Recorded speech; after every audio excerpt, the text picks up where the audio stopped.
Direto dos estúdios da Empresa Brasil de Comunicação em Brasília, vem aí a Voz do Brasil.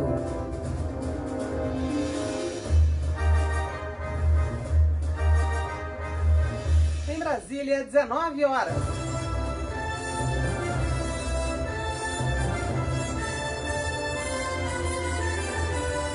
Está no ar a Voz do Brasil. As notícias do governo federal que movimentaram o país no dia de hoje. Boa noite. Boa noite para você que nos acompanha em todo o país. Quarta-feira, 2 de fevereiro de 2022. E vamos aos destaques do dia. Aumento de beneficiários do Auxílio Brasil, recorde na história dos programas sociais do país. Criação do Auxílio Gás para famílias de baixa renda. Benefícios para enfrentar os impactos econômicos causados pela pandemia. Concessões e investimentos em ferrovias, aeroportos, rodovias e portos. E geração de 2.700.000 empregos com carteira assinada. Para falar destas e outras ações do governo federal que têm impacto na vida dos brasileiros, a Voz do Brasil entrevista ao vivo e com exclusividade o presidente Jair Bolsonaro. Hoje, na apresentação da Voz do Brasil, Gabriela Mendes e Luciano Seixas. Assista a gente ao vivo pela internet. Acesse voz.gov.br. Há mais de 86 anos, a Voz do Brasil vem noticiando os principais fatos do país. É por aqui que os brasileiros ficam sabendo das ações do governo federal e como o dinheiro dos impostos pagos por todos está sendo investido. E hoje é um dia especial para a Voz do Brasil do Poder Executivo. Pela primeira vez, um presidente da República participa ao vivo, direto do estúdio do programa. Aqui na sede da Empresa Brasil de Comunicação, na capital federal, nós recebemos o presidente Jair Bolsonaro para uma entrevista exclusiva. Boa noite, presidente. Obrigada pela sua presença. Boa noite a todos. Estamos ouvindo na Voz do Brasil. Eu já ocupei muito a Voz do Brasil enquanto era parlamentar, mas toda semana usava da palavra. Hoje eu quero primeiro agradecer a Deus pela minha vida e também a Deus e pelo povo, que em grande parte me deu essa missão para estar à frente do Executivo. Estamos aqui hoje para prestar contas de um pouco do que aconteceu nos últimos 3 anos. Afinal de contas, não podemos esquecer, desses 3 anos, 2 embaixo de pandemia. Muita dificuldade, muito sofrimento para o povo, mas o Brasil está vivo e se recuperando. Presidente, a gente vai começar essa entrevista falando do Auxílio Brasil, que é o novo programa social do governo. Em janeiro, 17.500.000 famílias foram beneficiadas, um recorde na história dos programas sociais no país. As parcelas mínimas de R$ 400 para os beneficiários estão garantidas até o final deste ano? Não, é um programa que é eterno, veio para valer. E ele é renovado a todo ano. Então o que acontecia? Tivemos a pandemia, trabalhamos muito para que empregos não fossem destruídos, tivemos 2 grandes programas, o BEM e o PRONAMP, um deles patrocinado pelo senador Jorginho Melo, lá de Santa Catarina. Então conseguimos manter os empregos formais, com carteira assinada. E, obviamente, os servidores públicos que têm estabilidade e continuar no emprego. Agora, 38 milhões de brasileiros que viviam na informalidade foram obrigados a ficar em casa por governadores e alguns prefeitos. E nós tínhamos que socorrer essas pessoas. Então, socorremos as pessoas com auxílio emergencial. Deixo bem claro que gastamos em 2020 o equivalente a 15 anos de Bolsa Família. Gastamos com auxílio emergencial. Bem, o tempo passando, nós passamos e temos o dever de colaborar na reinserção, mesmo na informalidade, desses 38 milhões que foram afastados. E fomos ver que o Bolsa Família equivalia, em média, R$ 190 por mês. Resolvemos, então, trabalhar junto ao Parlamento Brasileiro e passar, em vez de média no futuro, passando para um valor mínimo de R$ 400 por família. Isso entrou em vigor em dezembro do ano passado. Agora, em novembro, concluímos o segundo pagamento. E 17 milhões de pessoas se inscreveram no programa. Ele foi majorado, tendo em vista os informais, que tiveram dificuldade em voltar ao mercado de trabalho. Presidente, desde o início da pandemia, o senhor vem falando que, além de preservar vidas, é necessário não deixar a economia para trás. Outras medidas nesse sentido foram os programas para oferecer crédito a micro e pequenas empresas e garantir aí a manutenção de empregos, o PRONAMP e o BEM. Quais foram os impactos dessas medidas? Olha, em março de 2020 é que começou a situação a ficar complicada no Brasil é um vírus, uma pandemia que ninguém conhecia absolutamente nada. E veio também essa política do fique em casa, a economia de ver depois. Medidas de lockdown, medidas restritivas que obrigavam as pessoas a ficar em casa, como até alguns municípios adotou toque de recolher. E nós tínhamos que buscar alternativa para que essas pessoas que ficaram em casa e eram informais, não tinham como ganhar a vida, pudessem sobreviver. Bem, a outra parte, os formais, o de carteira assinada, tivemos esses dois programas, o Pronamp e o BEM, que visava então honrar com parte do pagamento dos empregadores para com seus empregados para que não fossem demitidos. E conseguimos terminar 2020 no 0 a 0. Praticamente não tivemos ganha ou perdemos muito pouco empregos formais em 2020. Em 2021 já veio uma recuperação. Terminamos 2021 com 2.700.000 novos empregos criados no Brasil. É um sinal que a economia nossa funcionou. E eu sempre disse lá atrás, não podemos apenas combater o vírus. Temos que combater também o desemprego. O desemprego também mata. Então fizemos a nossa parte no tocante a isso. Aí sim, em grande parte, com a ajuda do Parlamento Brasileiro, aprovando esses programas nossos. Agora, presidente, nos últimos 2 anos o governo realizou ainda, na verdade, o pagamento do auxílio emergencial. Como é que esse auxílio ajudou a população a enfrentar os impactos econômicos causados pela pandemia? E o governo vê os resultados desses pagamentos na ponta, na economia? Já tem resultados? Tem resultado porque foram, na verdade, 68 milhões de pessoas que receberam, no primeiro momento, 2020, 5 parcelas de 600 e 4 de 300. Lembro que, naquela época, a média do Bolsa Família era R$ 190. Esse dinheiro, obviamente, os mais necessitados, compraram alguma coisa, fizeram a economia movimentar, ajudando na arrecadação para estados e municípios. Então, o que manteve a economia viva, além de manter, obviamente, um mínimo de dignidade para esses informais, foi o auxílio emergencial. E eu repito, nós gastamos de auxílio emergencial em 2020 o equivalente a 15 anos de Bolsa Família. Então, não justifico quando alguns me acusam, no caso, de não ter sensibilidade com os mais necessitados. A prova está aí. São números que não deixaram a economia sucumbir. Por falar em mais necessitados, presidente, outro benefício recém-criado foi o auxílio gás. Como é que ele está funcionando? A cada 2 meses, no primeiro momento, 5 milhões de famílias recebem o equivalente a meio bujão de gás. Nós pretendemos aumentar isso aí. Então, o contato nosso é com a Petrobras e é buscando sempre espaço no orçamento. Ou seja, tomei conhecimento, logicamente que participamos, que nessa semana parlamentares vão apresentar uma proposta onde permite que o governo federal e os governos estaduais possam diminuir ou zerar os impostos em cima de combustíveis, eletricidade e gás. No caso do gás, do governo federal, eu já zerei o imposto do gás desde o início do ano passado.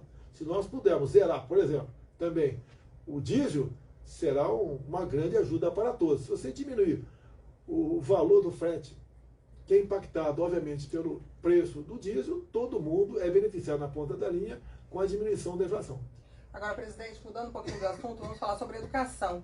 A recente correção do piso salarial dos professores da educação básica é uma sinalização também da importância dada a esse tema? E também traz impacto econômico. Competia ao governo dar o NPC em torno de 10% ou 33%. Competia a nós, governo federal. Conversei com o ministro Milton, ele até ocupou ontem à noite a rede de rádio e televisão, no horário nobre, 8h30 da noite, explicando isso aí. E nós resolvemos, então, dar um máximo para os professores. E eles passaram, então, o piso de 2.886 para 3.845. Não digo passaram, depende agora da palavra final dos respectivos prefeitos. Muitos vão conceder isso aí, outros, pelo que eu estou sabendo, vão judicializar. Nós procuramos atender aos professores. Na ordem de 1.700.000 professores vão ser beneficiados, que dão aula para 28 milhões de alunos. Ou seja, é um investimento na ponta da linha em educação.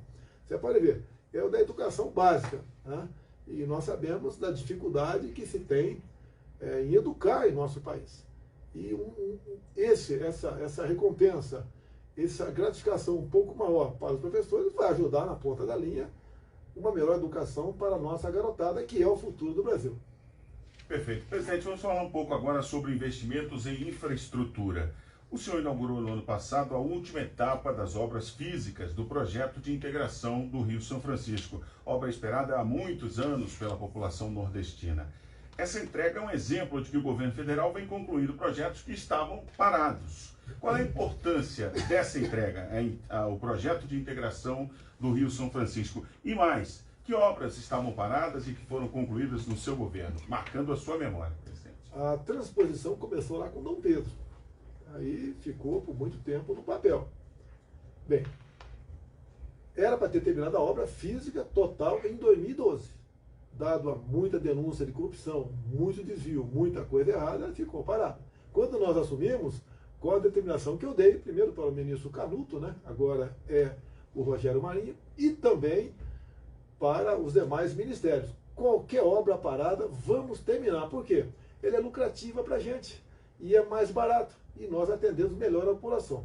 Então essas obras começaram a se fazer presente no Brasil. Tinha obra, por exemplo, com a BR-163, era desde o Presidente Geisel, que faltava apenas 50 quilômetros, que desafogava todo o que se produz no centro-oeste para a região noroeste do Brasil. Então foi um trabalho do Tarcísio, apenas 50 quilômetros, pouca coisa, feita pelo Exército Brasileiro, que desafogou aqui uma via de transporte que tínhamos muita dificuldade, porque em época de chuva, 6 meses por ano, você demorava em média 10 dias para passar com um caminhão por ali. Então esse é um pequeno exemplo do que foi feito.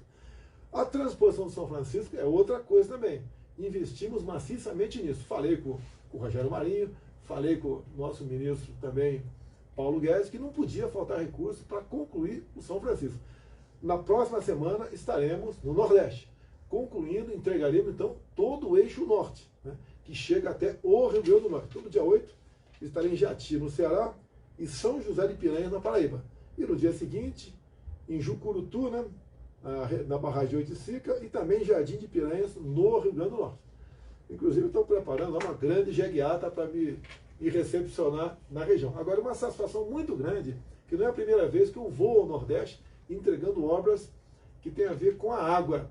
A satisfação é enorme. Nós aqui estamos no Centro-Oeste, né? Estamos em Brasília. Quem é do Sudeste, da região Sul, não vê grande dificuldade tocante à água. Agora, para aquele povo nordestino, a água é tudo. E com isso, nós estamos dando um golpe mortal na indústria da seca, bem como estamos diminuindo o gasto, um carro-pipa que chega a nós de R$1 bilhão por ano. Estamos atendendo, então, essas pessoas. Temos mais coisa a apresentar. Em março, vou estar com o Exército Brasileiro, também no Nordeste, mostrando o trabalho do Exército em cavar poços artesianos. Também vou estar, embrionário ainda, mas já conseguimos algumas máquinas de Israel, mostrando para o povo lá do semiárido, né, umas máquinas bastante grandes, que gastam pouca energia elétrica, que pode vir energia elétrica durante o dia de placas fotovoltaicas, que funcionam como se fosse um ar-condicionado, ou seja, geram até 900 litros de água por dia. Então, água é vida, água é essencial. Também priorizamos esse assunto, essa questão, para o nosso Nordeste brasileiro. Agora, presidente, durante a pandemia, o Brasil conseguiu números excepcionais relativos ao processo de bancarização para pagamentos do auxílio emergencial. Além disso, houve a criação do PIX pelo governo federal. O senhor considera que isso trouxe melhorias de vida para o povo brasileiro? O PIX foi uma revolução. Eu não tenho os números aqui, mas tem mais de 100 milhões de pessoas que usam o PIX. E é uma coisa que todo mundo tem. E é grátis.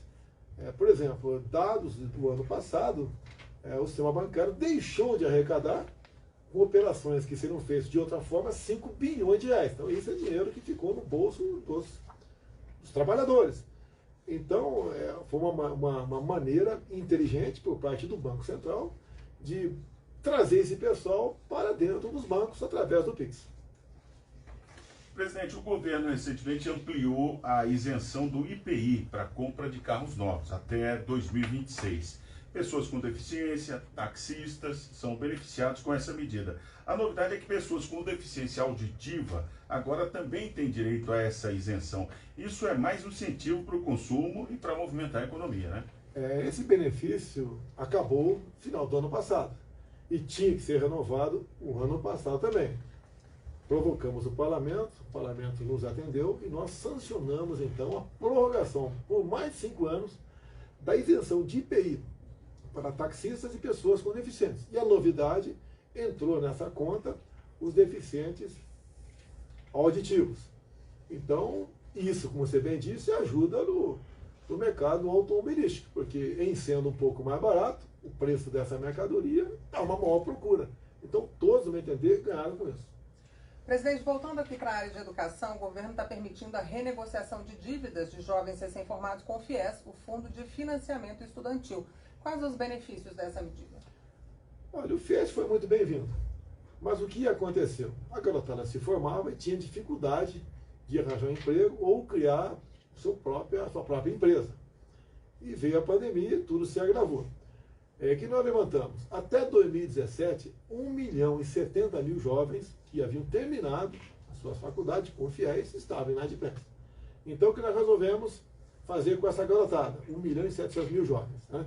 Junto à economia, junto ao ministro Milton, que é da educação, criamos ali uma maneira deles deixar de ser inadimplente. Ou seja, para essa garotada, nós perdoamos completamente o que tinha agregado em forma de juros e ficou apenas o valor, então, bruto das mensalidades. Resolvemos anistiar 92% desse valor. Então, o jovem, a partir da final da próxima semana, que será regulamentada essa questão, poderá procurar a Caixa Econômica ou o Banco do Brasil para renegociar o pagamento. Então, ele pode pagar 8% do que recebeu, esquece juros e questão monetária, e esse 8%, se não tiver como pagar, ele pode parcelar. O restante da garotada, que não estava inadimplente, né, totalmente até 2017, poderá fazer a mesma coisa, só que o perdão será de 86% e não 92%. Presidente, outro assunto importantíssimo, em especial para os beneficiários do INSS. Hoje o governo federal anunciou o fim da prova de vida para aposentadorias, pensões e concessão de outros benefícios. Como é que vai ser feito esse controle a partir de agora? Nós invertemos, em vez do aposentado, da pensionista, procurar o posto do INSS, nós é que vamos procurá-lo. Ou seja, dado a ferramenta que nós temos, dado o cruzamento de dados que começamos a fazer, nós temos como saber, na ponta da linha, se aquela pessoa está viva ou não. Então, o que vai sobrar de dúvida para nós será 0,00 alguma coisa, uma questão ínfima. E não é justo você fazer 99,99 alguma coisa por cento de pessoas procurar o posto do INSS para dizer que está vivo. Então isso daí é uma medida até humanitária, patrocinada pelo ministro Onyx Lorenzoni, invertendo então o ônus da prova. O INSS que vai procurar o aposentado, caso nós venhamos a ter dúvidas se ele está vivo ou não. Agora, presidente, o Brasil tem uma série de portos, aeroportos, rodovias, enfim, oportunidades de negócio para receber investimentos estrangeiros. Qual é a percepção que o senhor tem quando conversa com empresários? Olha, posso te falar, ao final do ano passado, estive na região do Golfo, no Emirados Árabes. Estava lá com o governador Romeu Zema, de Minas Gerais, bem como a FIENG, Federação da Indústria de Minas Gerais. E reunimos, então, lá no Emirados Árabes, 700 empresários brasileiros e da região. O mundo todo está de olho na gente. O Brasil é uma oportunidade ímpar de negócio para o mundo todo. O mundo árabe quer negociar conosco alimentos. Afinal de contas, a garantia alimentar é procurada por todos os países do mundo. E nós queremos ampliar, diversificar com outros países os nossos negócios. O Brasil vai muito bem na sua política externa. Haja vista, né, há poucos dias, a OCDE, por unanimidade, seus 38 países formalizaram efetivamente o convite para nós entrarmos na OCDE, que é um selo de qualidade de um bom país para se negociar, com garantias, etc. Então o Brasil vai muito bem. Como, por exemplo, há pouco, né, numa votação com 190 países, o Brasil teve 182 votos para conseguir aí a sua entrada na questão da...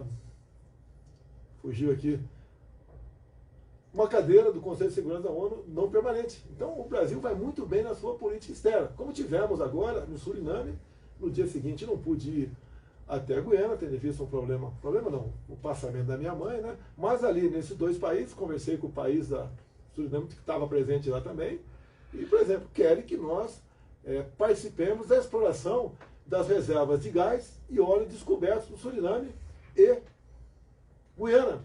Aí a reserva de descoberta equivale a 40% da nossa reserva aqui no Brasil. Ou seja, o Brasil é convidado a participar, através da Petrobras, de um projeto gigantesco como esse, na prospecção de gás e óleo na costa do Suriname e Guiana.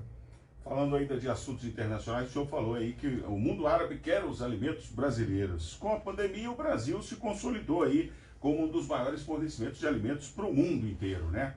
A agricultura e a pecuária não pararam e vem batendo recordes de produção e safra. Qual o apoio do governo federal que está sendo dado para esse setor? Desde o começo, tivemos uma felicidade ímpar, né?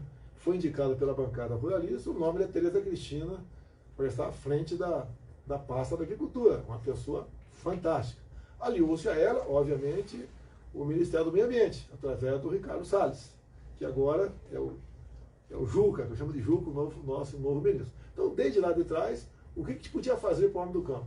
Acabou com a indústria das multas por parte do IBAMA.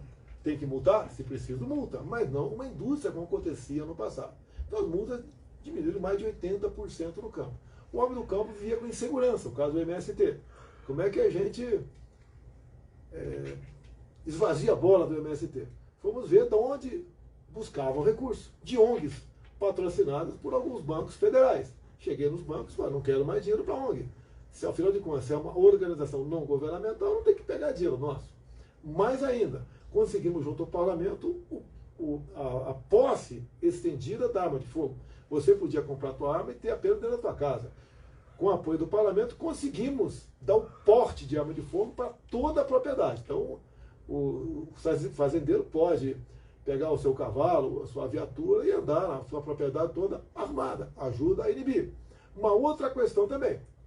Até eu assumir, muitos fazendeiros dormiam preocupados se no dia seguinte não ia acordar uma portaria do Ministério da Justiça demarcando a tua fazenda como terra indígena ou como quilombola. Modificamos o critério para isso, com todo respeito aos irmãos indígenas. Se bem que hoje eles já têm 14% do território brasileiro demarcado como terra indígena para eles. Então nós acertamos isso também. Também na questão de infraestrutura, como te falei da BR-163. Facilitamos, através do Tarcísio, nosso ministro da Infraestrutura, como escoar melhor os produtos. Fazendo o quê? Estamos começando agora a privatizar os primeiros portos do Brasil. Você pega o Porto de Santos, um gigante. Nós assumimos com dívida anual de 400 milhões de reais. Está agora no lucro de 500 milhões de reais. Então isso tudo, com a escolha técnica de ministros, técnica para presidente de bancos oficiais e por estatais, ajudou o negócio. Você está há 3 anos sem nenhuma denúncia de corrupção em nosso governo. Até costumo dizer, se aparecer, a gente vai ajudar a colaborar nas investigações. Mas até o momento, dado o critério de escolha de ministros, secretários e servidores que trabalham conosco, isso deixou de existir. Isso ajuda, inclusive, a nossa entrada na OCDE. Ajuda outros países a buscar negócio conosco. Nós garantimos o que nós assinamos. Os contratos são respeitados. Essa mudança toda no Brasil ajuda a pátria como um todo. Alguns reclamam de alguns preços do mantimento, preço do combustível. Esse problema está no mundo todo. Somente na Europa, o preço da energia elétrica subiu 300%. Em 2 anos, o nosso aqui subiu 20%. Os combustíveis, altas enormes lá fora. Só no ano passado, nos Estados Unidos, a gasolina subiu 50%. Nós subiu aqui também, não, de 30%.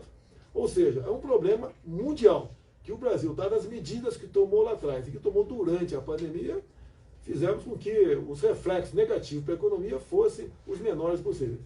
Presidente, nós temos aí só mais um minutinho. Eu queria que o senhor só fizesse para a gente um balanço. O senhor abriu a voz falando que foram 3 anos de governo, 2 deles de pandemia. O senhor gostaria de destacar as ações do governo durante esse período de pandemia?